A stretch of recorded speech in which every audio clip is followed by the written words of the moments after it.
So, Bobby, why is the visceral fat so bad? Okay, so hear me out, and I'm going to try to make this as non-scientific as possible, because most people, they don't have a PhD that are watching this thing, right? And I get tired. The minute people start throwing up big words, I am out. But in very simple terms, you got two types of fat in your body. You have visceral fat and you have subcutaneous fat. Mm-hmm. Now, subcutaneous fat, Joe, that's the stuff that makes you look fat, right? Yeah. That's the fat that's under the skin. I've got secondary. Say, like, right under the skin, on your muscles, like on your body. Yeah. And if you, and here's where Google's a wonderful tool. You could just Google all this, right? Yeah. But Google has their AI overview, has subcutaneous fat as this is the fat found under the skin, often used to determine body fat percentage. So again, that's the stuff that makes you look fat. Visceral fat, that's the fat that's attached to your guts. That's what's in your abdominal cavity, if you will. And this is the fat that's unhealthy. It can cause metabolic disorders. It can cause cardiovascular disorders, but literally it strangles your organs. Theoretically, you could be fat on the outside and have a large number of subcutaneous fat or a large percentage of subcutaneous fat and have very literal visceral fat, and you can actually live a long, healthy life. Yeah, that's like, and I've said this in other episodes too, that's like the sumo wrestler. Yes. They're like really good athletes underneath all of that, but then they basically like put on this like fat overcoat for padding. It's like you're wearing a weight vest. In fact, you could be fat and have a tremendous, they don't often go hand in hand because generally, if you have a really good cardiovascular base, you're burning too many calories to be fat. But theoretically, you could have a great cardiovascular system and you could be fat. It's why you see some like chunkier marathon runners, right? Like that's a thing.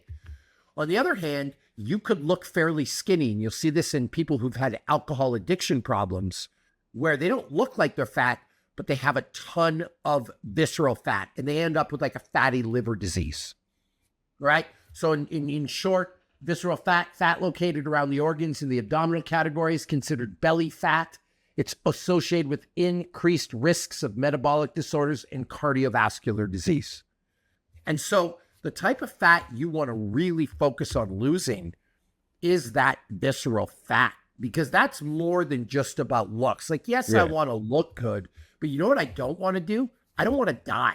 Yeah. Like that's the fat you got to get rid of. I've heard the secret to living a long, healthy life is not dying young. So, and oftentimes, Joe, and I was actually looking for it right now, but I don't have a copy of it. When you go for a body fat scan, like a DEXA scan, it will actually tell you the difference between the visceral fat and subcutaneous fat on your body. So my visceral fat is near zero. Right. Which is great, which you would expect from somebody that's been a lifelong athlete and didn't have a drinking problem, right? But that might not be the case. You could have a genetic disorder that could lead to some visceral fat. So it's really important to note. The key is we need to figure out how to lose this visceral fat. And I'll say this. Because I was going to ask, like, is it different than just losing fat overall? Like, is it possible to just target one or the other? Or is it, you got to hit a little bit of both? No. I would word it like this. The process by which you're going to lose body fat is going to be the same for both. And we're going to give you some tips to do this. The key with the visceral fat is you got to dig a little deeper.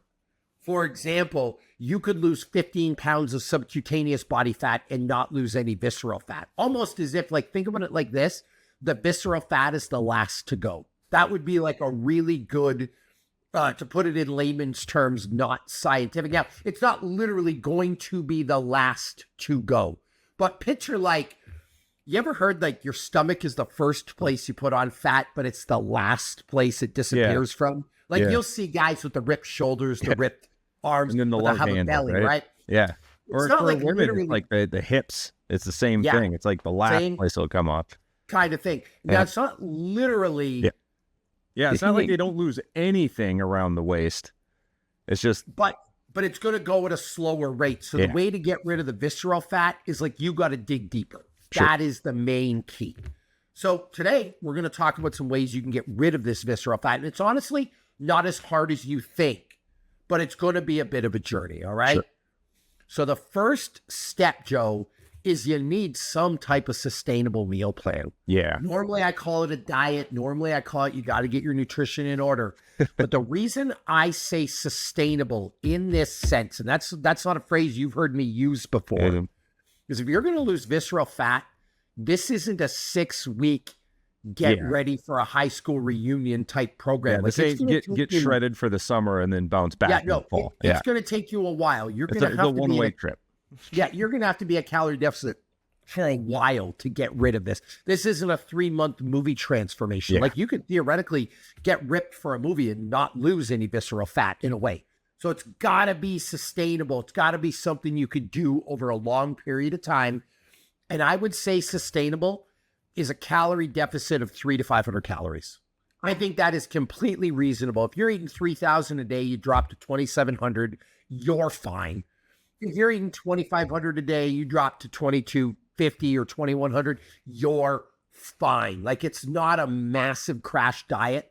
That's something you can do for a long period of time without feeling weak, without feeling dizzy, without feeling... You start going over to 500, it starts getting hard. Like a 700 calorie deficit is hard. You go over 1,000, not sustainable. You are going to crash 100%. So we need a sustainable meal plan. That's number one. Number two, we need some kind of structured workout program. There's actually 3 ways to burn fat. One, diet. Create a calorie deficit through diet. And away you go. So even if you're just on the couch, even if you're sedentary, even if the most exercise you have is playing Monster Hunter Wilds and working your thumbs, you could theoretically create a calorie deficit through eating and lose some weight, right? Because you're going to burn calories just thinking or being awake or you know, using your thumbs on a video game. We all wish we could get jacked eating ice cream and playing Xbox, but it doesn't work that way. Doesn't work that way. The second way is actually burning calories through exercise. Maybe it's walking. Maybe it's biking. Maybe it's the elliptical trainer. Maybe it's the Gazelle. Maybe it's P90X videos. Maybe it's CrossFit classes. Like you have to have a structured workout because that's going to increase that calorie deficit. And by the way, I think it's easier to create a calorie deficit through exercise than food. I would rather burn 300 calories on a walk than have to do without 300 calories of food personally, because I enjoy my food. Almost like you go earn your McDonald's, you earn your Culver's, you earn your Shake Shack, you earn your, like, what is I was actually there the other day with my kids, Culver's. We went, they won a jiu-jitsu tournament. And I asked them, where do you guys want to go? They said, I want to go to Culver's.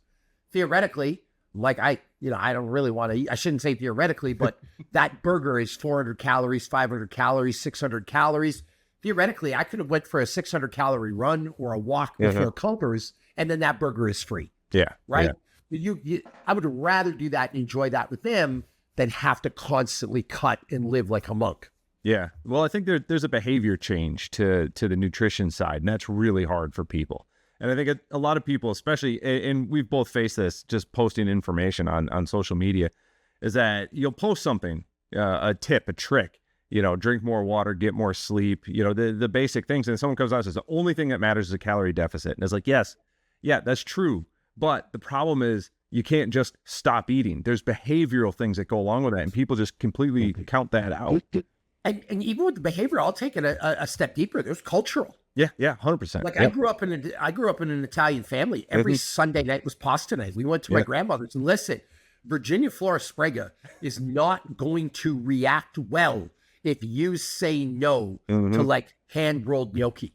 Like it is not, it's just part of the deal. I knew every Sunday when I went over there for dinner, I knew what was happening. So literally, Joe, back in the day in the UFC, Sunday morning was a massive cardiovascular workout because I would bank 2,000 calories. It's like, I can't afford these. I don't know how much I'm eating tonight, but it's probably going to be about 2. I'm going to go do 2 hours on a rowing machine and I'm going to burn 2,000 calories and we're going to call it a day. That is a real thing for people culturally, right? You're not going to say no at Thanksgiving. You're not going to say no at Christmas. So like, how do you buy that in advance? The third way, and I got my phone here, is putting on muscle mass. Every pound of muscle mass, you'll burn an extra 50 to 100 calories extra a day. I'm going to lowball this for you. We're going to go 50. If Joe Cebula, my favorite podcast partner on the planet, knowledgeable exercise professional, decides to put on 10 pounds of muscle, and we times that by 50, well, I can do the math in my head. Are you sure? What? 500 calories. I just wanted to show you it was a fact. That's 500 calories extra a day. Just hanging out, Joe. Doing nothing but hanging out. There's your calorie deficit. Now, you're going to have to put on work to put on 10 pounds of muscle, but that's like the third theoretical way. But if you follow a structured workout program, and that's why I said structured workout program instead of just exercise, if you could put on the muscle and burn the calories, now you're going to create a deeper deficit over a longer period of time that's going to be sustainable, and eventually you will target that visceral fat. You will get rid of it. One thing that's been known to really increase visceral fat is stress and lack of sleep. So we want to go the opposite way.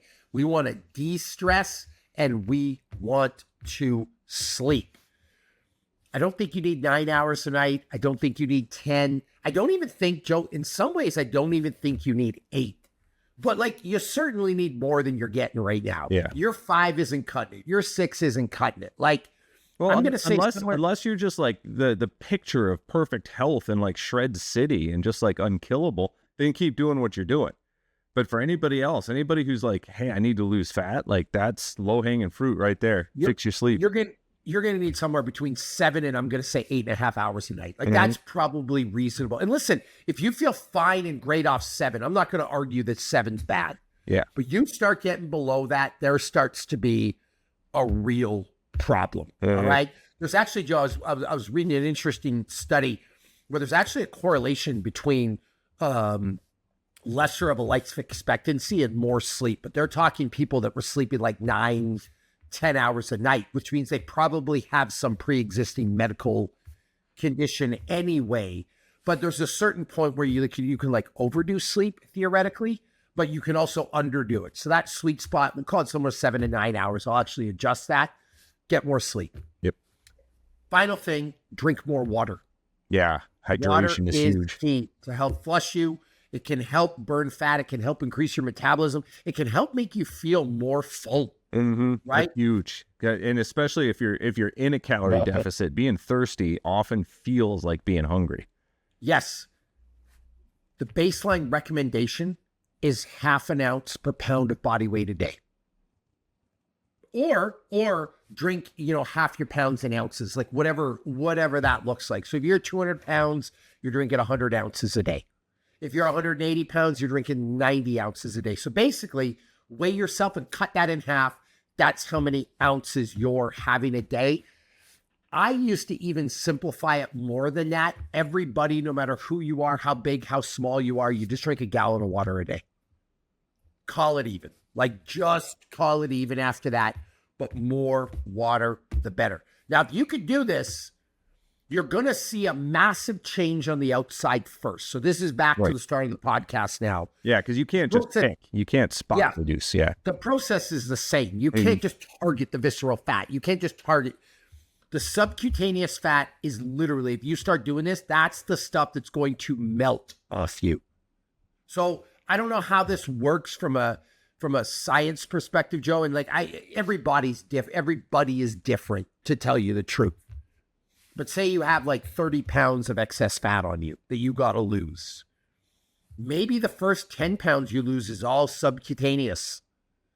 Maybe that, and then once you've lost 15, maybe 14 is subcutaneous and 1 is the visceral fat. Like that's kind of what's going to happen. You're going to notice the fat melting off you from the outside. You're going to get lean before you target that visceral fat, almost like that's your last reserve, right? Like that's what puts this into perspective for me is that it's like as your fitness improves, your visceral fat will decrease, and fitness improves at the rate at which cells divide.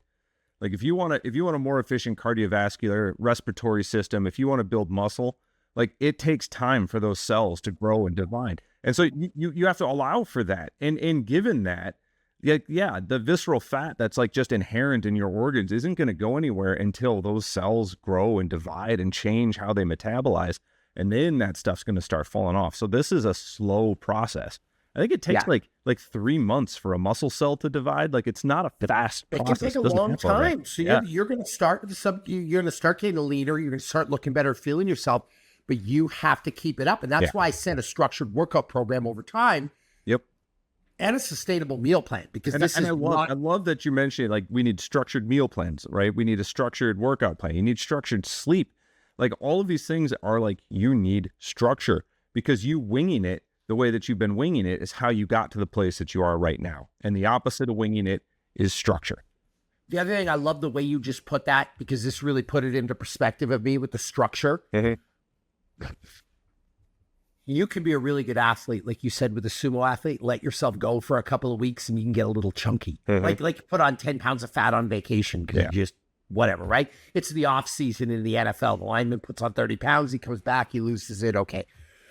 That's not a structure problem. That's not a habits problem. That's not a lifestyle problem. The visceral fat, that's unhealthy habit over a long period of time. That's like you didn't kind of drink in university. You had an alcohol addiction. You lived the life. Problem. Like you lived the life, right? And so that's why you need this structure, because you need to build healthy habits for a longer period of time, because that's why you're here in the first place. Again, this isn't that weight gain where you did a bodybuilding show and put on some fat after. That's not what we're talking about. You got fat to the point, or abused your body to the point where it's like, we're going to start storing fat around our organs. So it's going to take longer. You're going to have to stop the quick fix stuff. This is a lifestyle change, but luckily it's easy enough to do. Working out's not that bad, especially if you really find something fun, right? Yeah, exactly. 2, a little bit of a calorie deficit. It ain't going to kill you. Like that might be one less Gatorade a day. It's just not that bad.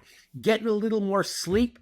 I mean, theoretically, I'm asking you to be a little bit more lazy. And drinking water shouldn't be that bad. Like it's just literally like, and you could always put something in it, a little electrolytes, a little shouldn't be that bad. And there's all kinds of companies that have electrolytes lately. And so you want flavored water, you can have that. I forget what they're the Mio things, right? Those flavors you can put in. I remember when I was running the CrossFit gym, people were worried because they're like, well, I'm cutting out all the pop and now I'm drinking water and I really like some flavor, but these can't be good for you. And it's like, whatever is in that little thing is going to be 1 billion times better than the pop that you gave up. And soda, it's going to be like, Joe, your Midwest roots are showing. The same thing. I was thinking of this earlier because I bought one of those vegetable trays just to snack on, just to have something crunchy, and they come with the dip. And just traditionally, I just throw the dip out. And it's like, honestly, having vegetables with a little bit of dip is still better than having a bag of nachos. You know what I mean? So like, but I do need to correct you on something. What's that? We're going to need subtitles now because you said pop. So for everyone that doesn't live in Wisconsin, Minnesota, or Michigan, or Canada, pop is soda.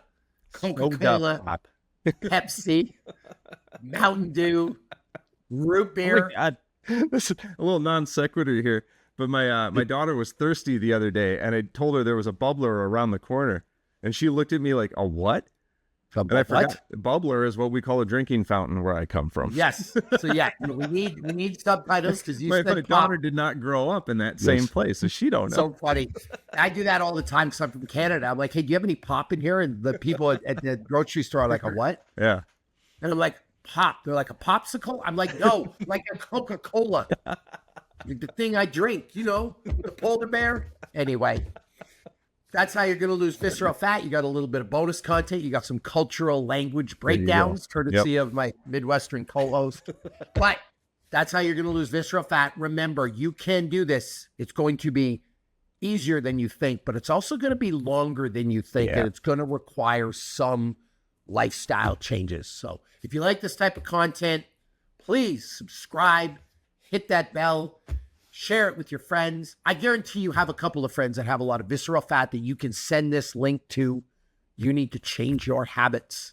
Or if you're like me, you can say, I know 5 fat people. You are 4 of them. Watch this video.